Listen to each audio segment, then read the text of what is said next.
Palavra da Verdade, devocional de 15 de setembro. Por que o crente não deve desanimar? Por isso não desanimamos. Pelo contrário, mesmo que o nosso homem exterior se corrompa, contudo o nosso homem interior se renova de dia em dia. Porque a nossa leve e momentânea tribulação produz para nós eterno peso de glória acima de toda a comparação, não atentando nós nas coisas que se veem, mas nas que se não veem.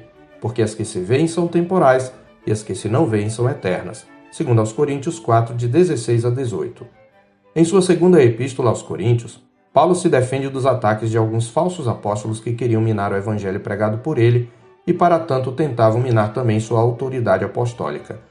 Ele descreve aqui um pouco do seu ministério no capítulo 4, ressaltando-o como um grande privilégio recebido do Senhor, que era fruto não de seus méritos, mas da misericórdia divina, no verso 1.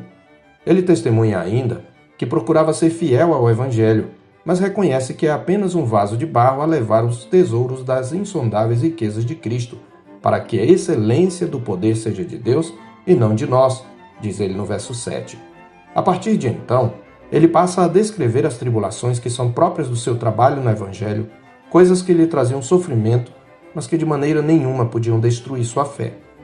E na verdade, Paulo usa o verbo na primeira pessoa do plural, indicando que essas eram tribulações de todos os que trabalhavam no mesmo encargo. Ele testemunha assim nos versos 8 a 12. Em tudo somos atribulados, porém não angustiados, perplexos, porém não desanimados, perseguidos, porém não desamparados, abatidos, porém não destruídos, levando sempre no corpo o morrer de Jesus, para que também a sua vida se manifeste em nosso corpo.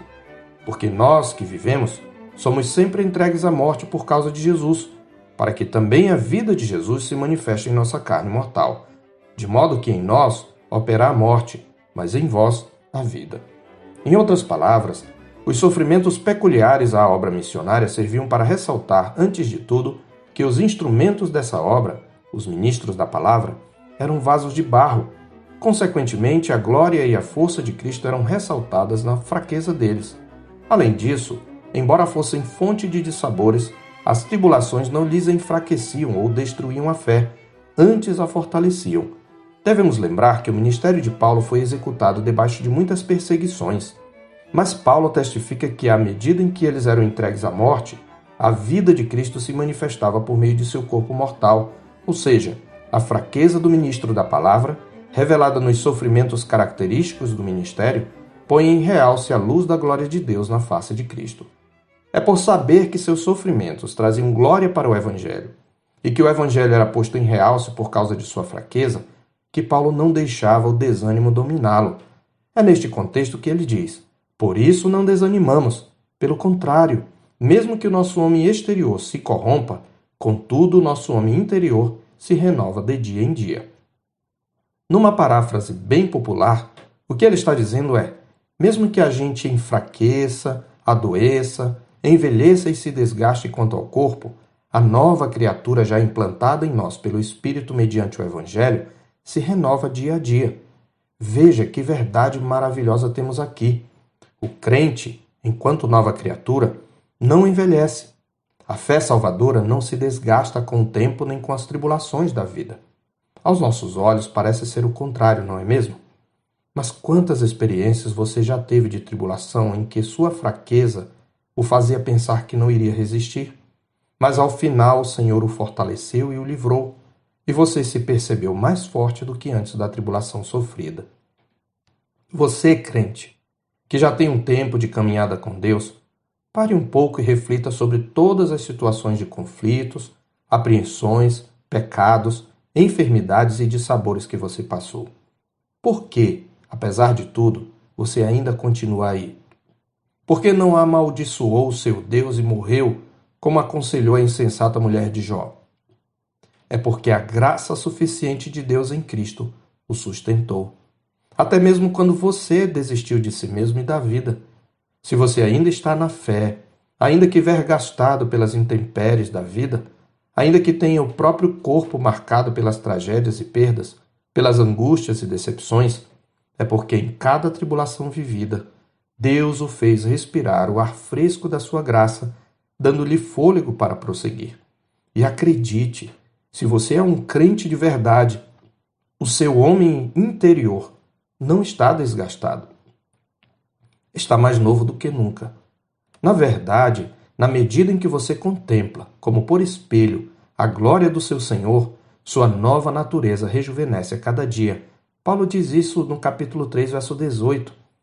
Mais do que isso, quanto maior a tribulação, tanto maior o peso de glória sobre a vida dos redimidos. Paulo apresenta aqui um paradoxo, fazendo um contraste entre aquilo que é leve e passageiro e aquilo que, por assim dizer, é pesado e permanente. Pense um pouco. Como um homem tão experimentado no sofrimento como Paulo pode chamar a tribulação de leve e momentânea? Leia o capítulo 11, de 23 a 28, e confira quanto sofrimento o apóstolo não enfrentou por causa do Evangelho. E se isso não for o bastante, leia o capítulo 12, versos 7 e 8, sobre o espinho na carne, que Paulo sofria havia 14 anos e que pedira 3 vezes ao longo desse período para que o Senhor o retirasse dele. Como ele pôde chamar tais agruras de leve e momentânea tribulação? É que Paulo pensava nos sofrimentos por causa de Cristo da perspectiva da eterna glória para a qual eles o conduziam. Comparados à eternidade com Cristo, quaisquer sofrimentos são leves e momentâneos. É neste sentido que ele diz em outro lugar: porque para mim tenho por certo que os sofrimentos do tempo presente não podem ser comparados com a glória a ser revelada em nós. Romanos 8:18. É preciso, no entanto, que se diga que entre os sofrimentos aqui mencionados não se encontram aqueles que são resultados diretos dos nossos pecados. Não há glória nos sofrimentos que nos sobrevêm por causa de nossa desobediência a Deus. E se formos honestos, grande parte das dores que enfrentamos são consequências de nossas escolhas erradas e de atitudes pecaminosas que acumulamos ao longo da vida. A Escritura ressalta que não há nenhuma glória associada com esses sofrimentos. Em 1 de Pedro 2:20a está escrito: pois que glória há se, pecando e sendo esbofeteados por isso, o suportais com paciência.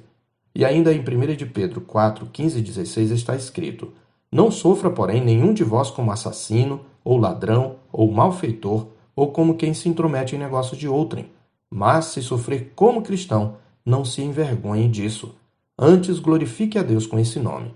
Essa observação é importante, tanto mais numa geração como a nossa, marcada pelo vitimismo.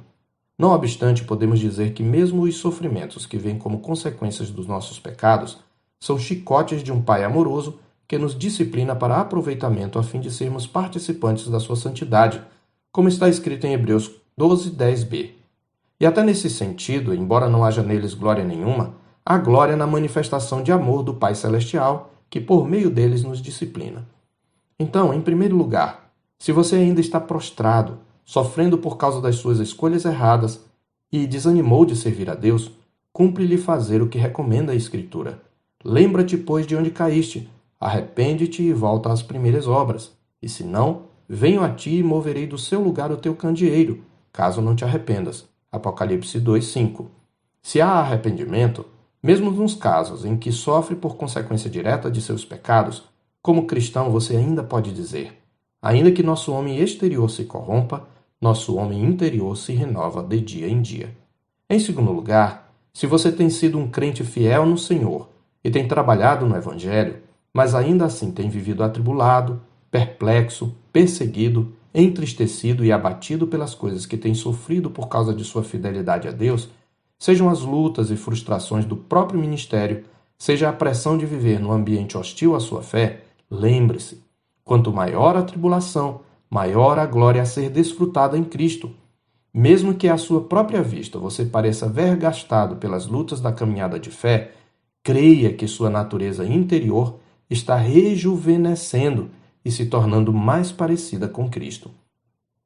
Somente naquele dia, o dia de Cristo, você verá que linda obra Deus está realizando em você. Naquele dia, não antes, você verá que o brilho da glória de Cristo, nosso irmão primogênito e nosso cabeça, o fará resplandecer como o sol no reino de seu Pai. Portanto, não atente para as coisas que se veem, mas para as que se não veem, porque as que se veem são temporais. Sim, um dia tudo vai passar, mas as que se não veem são eternas. Eu sou o pastor Marcos Augusto, pastor da Terceira Igreja Presbiteriana de Boa Vista, em Roraima. Tenha um bom dia na paz do Senhor Jesus.